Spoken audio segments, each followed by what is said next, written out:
Vamos então finalizar a aula sobre a anatomia funcional do córtex.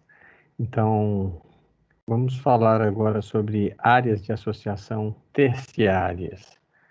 Então, a primeira delas é a área pré-frontal. Possui como localização anatômica o lobo frontal, obviamente, a parte não motora dele. Relembrando que a parte motora do lobo frontal está relacionada à área 4 e 6 de Brodmann. Então, as demais áreas vão constituir o que é chamado aí de área pré-frontal. Obviamente que a gente vai observar aqui também outras áreas relacionadas à área de Broca, que já eu vou conversar a respeito com vocês, a respeito disso. Então, essa área pré-frontal consiste em quê? Área 9, 10, 11 e 46. Possui conexão com quem? Vocês vão perceber, nesse esquema, conexões com o tronco encefálico, conexões com o tálamo, conexões com os núcleos da base, com o cerebelo, com a formação reticular, com o hipotálamo, com o hipocampo e com áreas unimodais e córtex. Lembre-se que as áreas unimodais consistem em quê? Nas áreas secundárias, nas várias áreas secundárias que nós observamos dentro do córtex cerebral.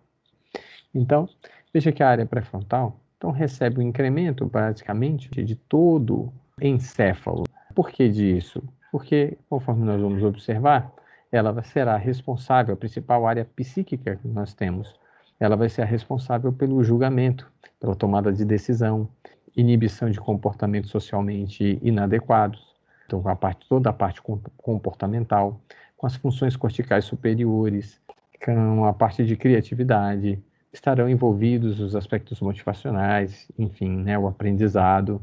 Tudo isso está relacionado a essa área pré-frontal. As subdivisões dessa área pré-frontal. Então, começando a falar da área pré-frontal, dorsolateral.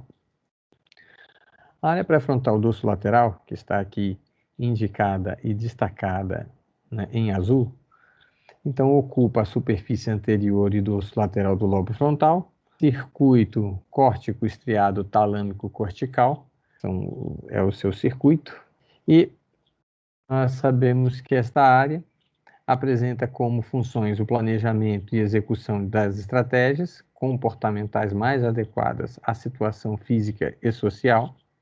Além disso, está vinculada com a linguagem, com o raciocínio, com a flexibilidade mental, essa questão da negociação, né, para se chegar ao acordo, etc.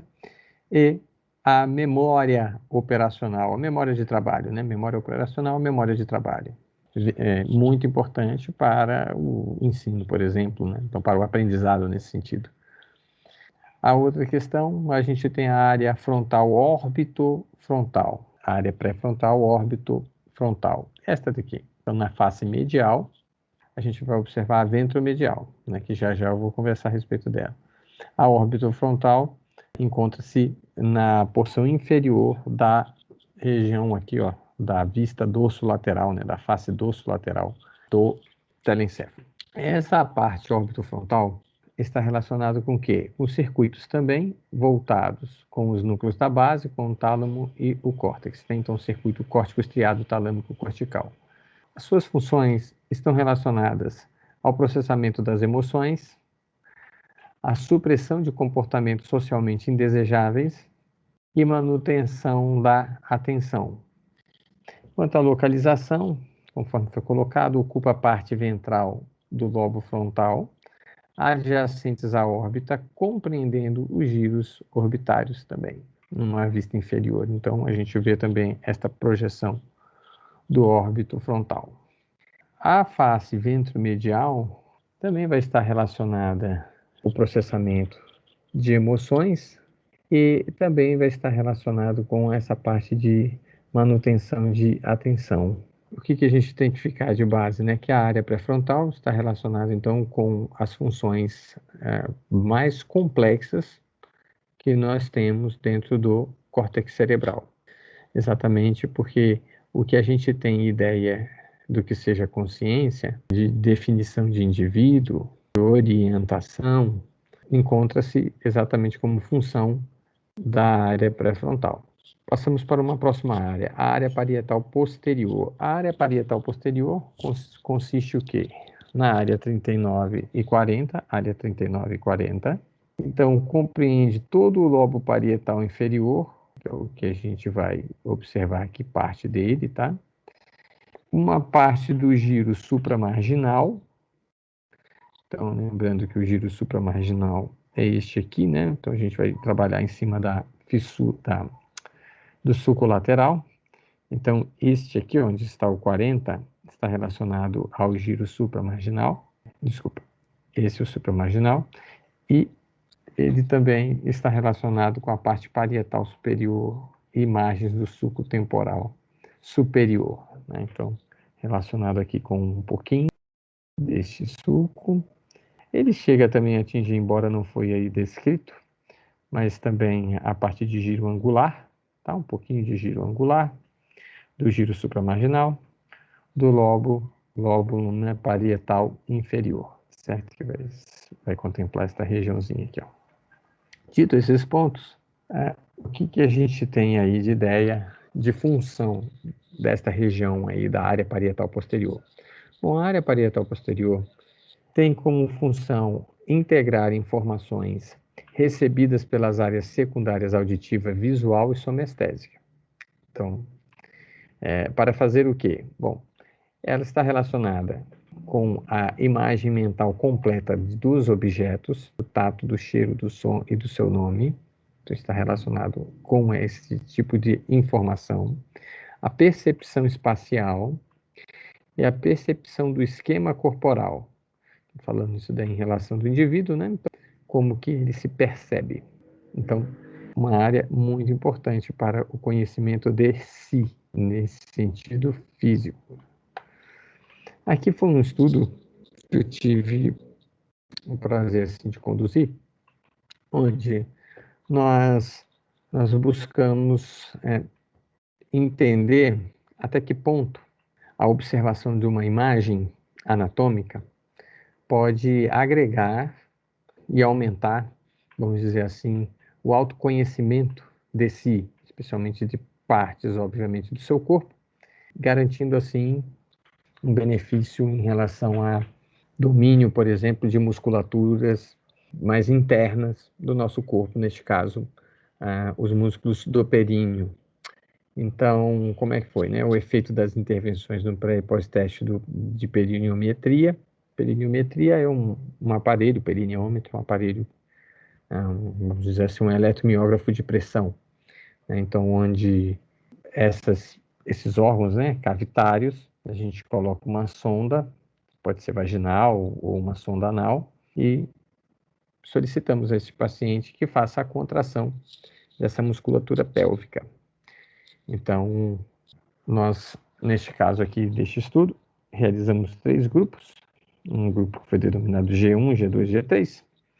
Esse G1 estava relacionado com eletroestimulação, onde a gente colocava eletrodos nessa região perineal e transmitíamos aqui uma corrente elétrica, e essa corrente elétrica despolarizava, né, esses músculos, fazendo com que ele se contraísse, né?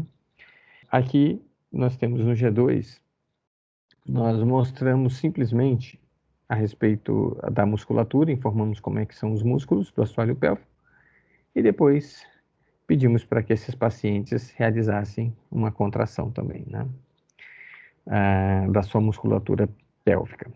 E o G3, nós associamos tanto a parte de eletroestimulação com figura pélvica. Educamos o paciente, né, as pacientes em relação a isso. Então, o que nós observamos? Bom, o pré-teste, então, antes das intervenções, e o pós-testes, obviamente, posteriormente às intervenções. Aí fizemos aqui a diferença relativa e medimos também a diferença absoluta em centímetros d'água. Então, olha lá, antes do experimento, né, então a gente viu aqui, ó, o grupo 1 fez 34 centímetros d'água, 25 de pressão, 0,86, e o G3, 24,7. Após as intervenções, o grupo 1 teve uma redução de 34, né, para 26,14, o que significou uma diminuição de 31%, diferença relativa. O G2, ele aumentou, né, de 25,6 para 39,4. Lembrando que o G2 a gente só mostrou a figura anatômica, G1 a gente simplesmente aplicou uma eletroestimulação nesses músculos do assoalho pélvico. Então, nesse caso, o G2 teve um aumento de 52% e o G3 associou-se às duas intervenções. Ela também aumentou. Estão observando? Então, um aumento que significou 26%. Então, esse estudo aqui, embora bem simples, o que a gente conseguiu observar aqui? O uso de uma figura anatômica, o uso de elementos de eletroestimulação, podem sim, né, evocar o quê? Um aprendizado, uma melhora na percepção corporal, e isso pode beneficiar esses pacientes, como no caso, né, pacientes com queixas de quadro de incontinência urinária, né, de esforço, de incontinência anal, né, então incontinência de flatos e de fezes, né, até mesmo queixas sexuais, né, que a gente pode receber, né, de pacientes que apresentam esse quadro, né, de disfunções, enfim. Então, eles podem se beneficiar desse tipo de estratégia, desse tipo de ensinamento. Por quê? Porque nós conseguimos observar um incremento, né, um incremento importante traduzido na força, ou seja, o indivíduo conseguiu contrair e ter uma melhor performance desta musculatura. Então, esse estudo nos mostrou isso, e eu quis compartilhar com vocês porque aqui tem total aplicação na discussão, né, desse artigo. A gente utilizou muito justificativa a partir da área parietal posterior, por conta de tudo isso que eu discuti com vocês, que eu falei com vocês a respeito das suas funções. Chegamos aqui também nesse próximo slide, falamos a respeito do córtex insular anterior. Então, obviamente, a sua localização anatômica encontra-se nos giros curtos do lobo da ínsula, que são estes giros, né, que a gente já observou. Eles ficam à frente do sulco central da ínsula. A sua classificação estrutural é isocórtex homotípico, está relacionado com isocórtex homotípico. Suas funções, então, em relação à empatia, né, então a capacidade de se identificar com as outras pessoas e perceber e se sensibilizar com o seu estado emocional, é uma das suas funções. Segunda, conhecimento da própria fisionomia como diferente de outros, né, das dos outros. Sensação de nojo, percepção dos componentes subjetivos das emoções. Então, são funções desta área insular anterior. Agora, vemos aqui áreas límbicas. Bom, o sistema límbico já foi falado. Ele entende-se, então, que várias estruturas telencefálicas e também estruturas diencefálicas façam parte dessas áreas límbicas. Então, de uma maneira geral, é falado que o alocórtex, então, o hipocampo, o giro nenteado, o giro parahipocampal, fazendo parte, né? Então, são essas estruturas aqui bem profundas do lobo temporal. O mesocórtex, né, o giro do cíngulo, tá? Então, a parte aí do giro do cíngulo, está aqui representado o giro do cíngulo.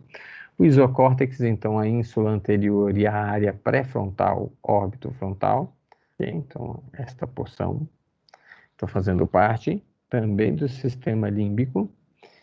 E a função relacionada com a memória e as emoções, obviamente. O próximo, áreas relacionadas com a linguagem. Áreas relacionadas com a linguagem. Então, já falei isso para vocês, né? Então, a gente tem, né, em algum momento aí da aula, não desta aula, mas da aula sobre córtex, sobre estrutura do córtex cerebral. Então, a gente começa falando sobre a área anterior da linguagem, a área relacionada com a expressão da linguagem, seja ela falada, seja ela escrita. Trata-se, então, da área de Broca. Localização anatômica, a parte opercular e triangular do giro frontal inferior, que é exatamente esta porção aqui que a gente está observando, né? Onde a gente tem a própria área. é uma área triangular, uma área opercular desse giro, do giro frontal inferior. Corresponde à área 44 e 45 de Brodmann. Então, é mais na região do lobo frontal, obviamente. Função, a expressão da linguagem, né? Programação da atividade motora relacionada com a expressão da linguagem. Lesões nessa área se traduz, né, e manifesta déficits, obviamente, na expressão da linguagem. Então, são chamadas de afasias motoras. Então, o indivíduo ele compreende o que está sendo dito a ele, porém ele não consegue expressar o que ele intenta expressar. Então, esse daí é um ponto, é um aspecto. A área de Wernicke, então, esta área, ela é entendida como uma área de inteligência também, exatamente porque ela está relacionada com o processamento de tudo aquilo que a gente escuta e também daquilo que a gente lê. Então, isso é uma área responsável, então, pela semântica das palavras, sejam elas escritas, sejam elas faladas. Então, a gente diz que esta área está relacionada, então, com a percepção da linguagem, então, relacionada com a compreensão da linguagem, escrita, falada. E, vejam, esta área, ela faz a associação, ela estabelece uma associação, obviamente, também, com a área de Broca. Por quê?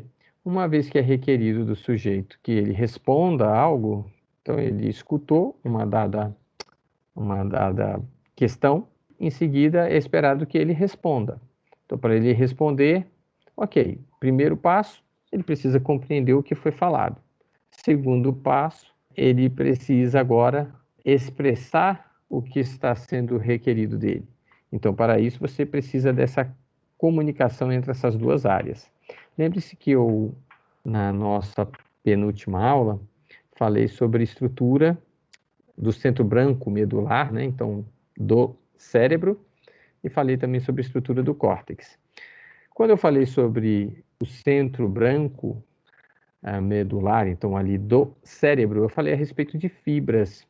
Então, lá traduzindo-se sobretudo em fascículos. E um fascículo eu dei destaque para vocês, que ele é muito importante, que é esse fascículo chamado fascículo longitudinal superior, onde a gente vai perceber que ele vai fazer essa ligação exatamente entre estas áreas. Então, lesões nas fibras do fascículo ou lesões específicas ou na área sensorial da linguagem ou na área motora da linguagem, óbvio que vão trazer perturbações nisso, né? Então, nós falamos assim que lesões na área de Broca, então na área motora da fala, óbvio, vão trazer as chamadas afasias, os distúrbios, então, na linguagem motoras, né? Então, afasias motoras de expressão. E as lesões na área de Wernicke vão trazer as chamadas afasias sensoriais. Como é que elas se caracterizam? O sujeito, ele expressa, sim, ele fala, ele escreve, mas ele fala e escreve palavras que não têm nenhum sentido. Então, vocês podem pesquisar assim facilmente no YouTube e que vocês vão conseguir enxergar isso daí. Então, vocês vão ver alguns exemplos disso. Então, você vai perceber que o sujeito, por exemplo, é perguntado para ele assim, escreva como que foi a sua manhã, ou descreva como foi o seu aniversário, o seu último aniversário. Então, ele simplesmente vai, de repente, falar assim, o sofá é muito bonito e o Flamengo ganhou. Ou seja, tem nada a ver, não é? Eu fiz uma pergunta para ele, ele simplesmente me respondeu, mas me respondeu sem nenhum nexo. Então, ou seja, por quê? Porque ele não consegue ter agora compreensão daquilo que está sendo perguntado e falado a ele. Então, isso caracteriza a afasia, neste caso aqui, a afasia sensorial. Então, ele expressa, porém não compreende o que está sendo perguntado. No caso da afasia motora, ele entende, porque ele tem a área de Wernicke preservada, mas ele não consegue expressar. Então, nós temos essas situações. Então, a afasia sensorial, a afasia motora. Aqui, esse diagrama, baseado em cima dessas duas literaturas, tá? Do Ângelo Machado e do Trepel, né? A neuroanatomia de Trepel. Ele vai mostrar para nós, então, essa conexão entre essas diferentes áreas e como que elas são municiadas e influenciadas por várias áreas, né, encefálicas, e mostra também para onde elas projetam, né, as suas informações. Então, veja, vamos começar aqui nessa parte inferior. Então, veja que a informação, ela pode vir, obviamente, então, por estímulos de luz, né? Então, os fotorreceptores que existem na retina, então, visual, e também a captação dos sons, então, das palavras. Então, aqui, do que eu leio, do que eu ouço. Muito bem. Nós sabemos que o centro relacionado ao que nós ouvimos encontra-se, então, um nervo coclear, né? Ele vai se projetar para o tronco encefálico. Perfeito. A retina, ela já vai se projetar para onde? Aqui, ó, para o tálamo. É claro que a gente está cortando aqui uma série de componentes da via auditiva e da via visual, mas, a grosso modo, é isso que nós podemos falar, não está incorreto. Então, nós sabemos que os estímulos auditivos e os estímulos visuais, eles se projetam para o tálamo, que é o grande centro de retransmissão de informações, aí da base do cérebro. E nós sabemos que o tálamo projeta estas informações auditivas e visuais para o córtex sensorial primário, correspondente a cada uma deles. Muito bem. Este córtex sensorial primário, ele vai ter apensado a ele um córtex associativo secundário, aquelas áreas que eu falei, áreas secundárias unimodais. São as áreas responsáveis pela interpretação da informação, né? Então, das gnosias, então, dos conhecimentos visuais, neste caso, e também dos conhecimentos daquilo que nós ouvimos, então, auditivos. Muito bem, estas áreas especializadas, as áreas secundárias, o que elas fazem? Elas se projetam para a área de Wernicke.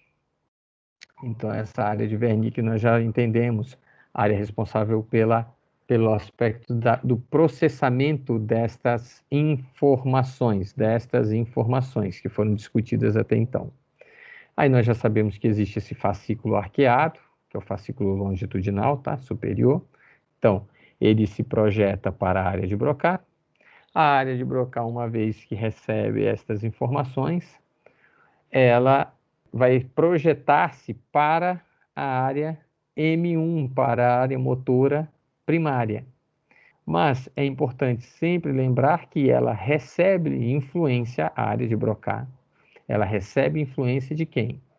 Ela recebe influência dos núcleos da base, então ela vai receber influência dos núcleos da base. Embora não esteja colocado aqui, o cerebelo também projeta-se para ela, da seguinte maneira, né? Tanto núcleos da base e cerebelo vão se projetar via tálamo, e o tálamo, por sua vez, encaminha essas informações até a área de Broca. Aí nós já sabemos, o tálamo sempre estabelece conexões com as estruturas, tá? De maneira recíproca. Isso aí a gente sempre tem que estar observando isso. Então, o tálamo faz as suas conexões de maneira recíproca, então em via de mão dupla. Por fim, por que disso tudo? Porque a expressão da linguagem vai determinar o quê? Existe um ritmo de fala, né? Existe um ritmo para a fala. Eu posso acelerar a minha fala, eu posso falar de uma maneira mais arrastada. Então, veja, a questão da linguagem, da expressão da linguagem, tem também essas peculiaridades. Então, é importante a gente lembrar disso. E a área de Broca, óbvio, como é uma área, trata-se de uma área terciária, ela não tem essa autonomia de necessariamente enviar um estímulo efetuador para um motoneurônio inferior. Então, ou seja, ela não faz uma conexão de uma maneira direta, ó, com os motoneurônios inferiores, que vão estar aqui no tronco encefálico, os núcleos, por exemplo, dos nervos cranianos, né, relacionados aí à fala. Então, a gente vai ter quais são os nervos cranianos relacionados à fala.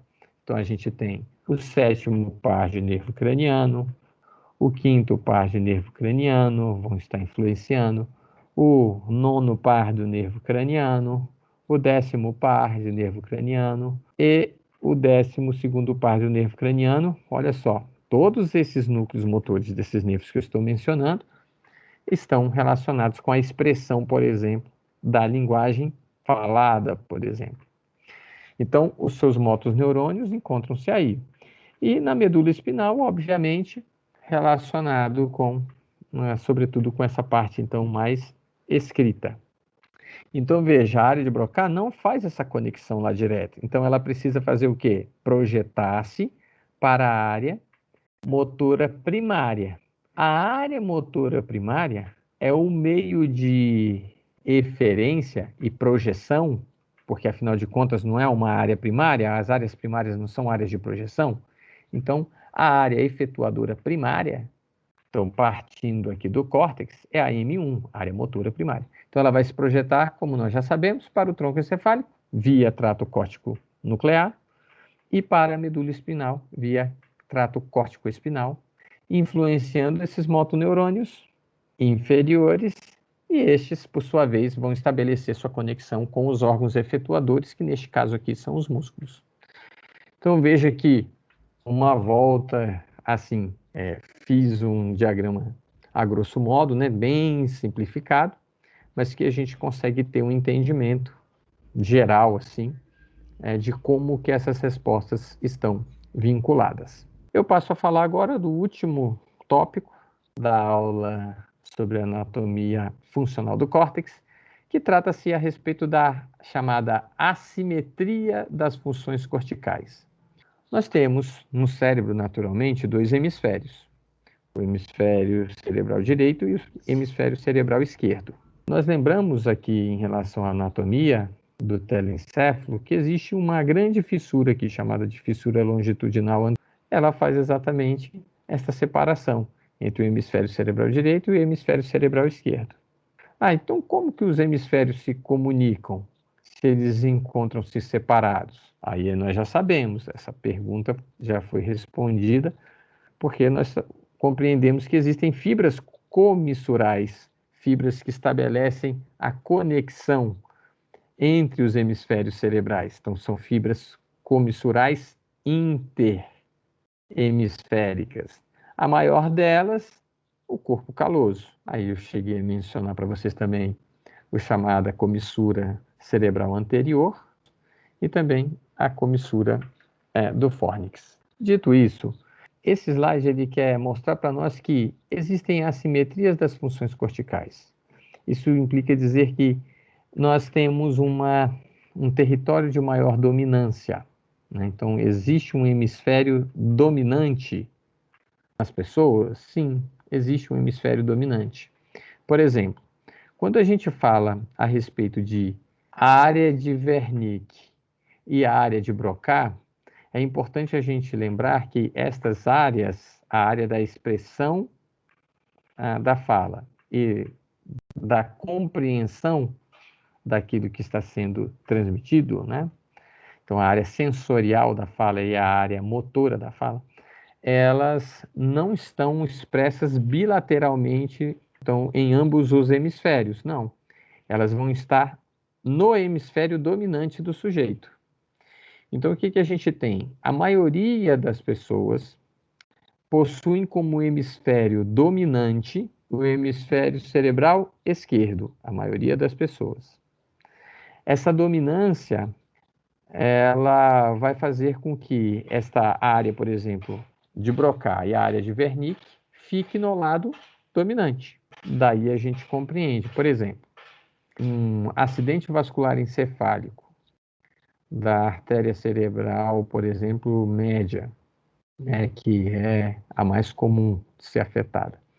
Ela pode manifestar-se, um quadro uma disfunção de uma afasia motora, exatamente, né? Porque se o indivíduo tiver uma lesão dessa artéria cerebral esquerda, né? Artéria cerebral média esquerda, ela pode ser, que aí tem que ver o território, enfim, os ramos terminais que foram alterados, mas ela pode levar a um quadro de afasia motora, por exemplo.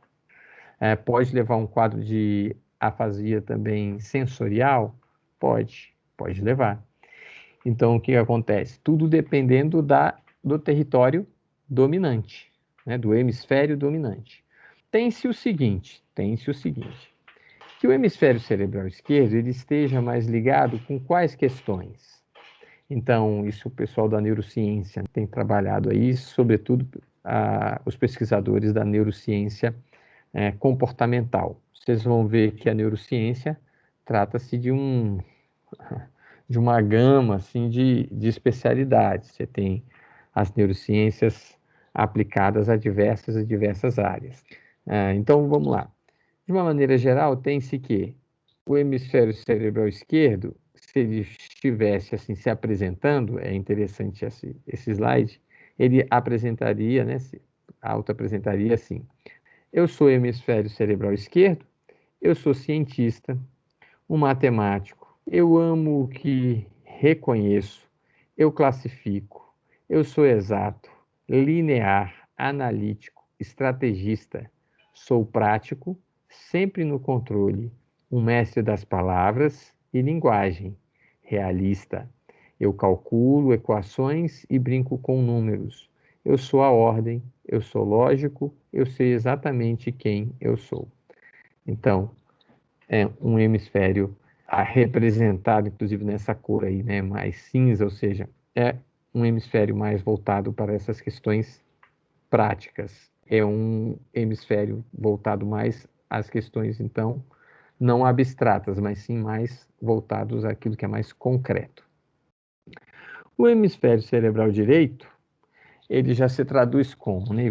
Vai se apresentar como: eu sou hemisfério cerebral direito, sou criatividade, um espírito livre, sou paixão, sou saudade, sensualidade, eu sou o som de gargalhadas, eu sou o gosto, a sensação da areia nos pés descalços, sou o movimento, cores vivas, sou o anseio de pintar a tela em branco, sou a imaginação sem limites, a arte, a poesia, eu percebo, eu sinto, eu sou tudo o que eu queria ser. Então, trata-se de um hemisfério mais voltado para as questões abstratas. Aqui, nós vamos ver a dominância traduzindo-se de que maneira?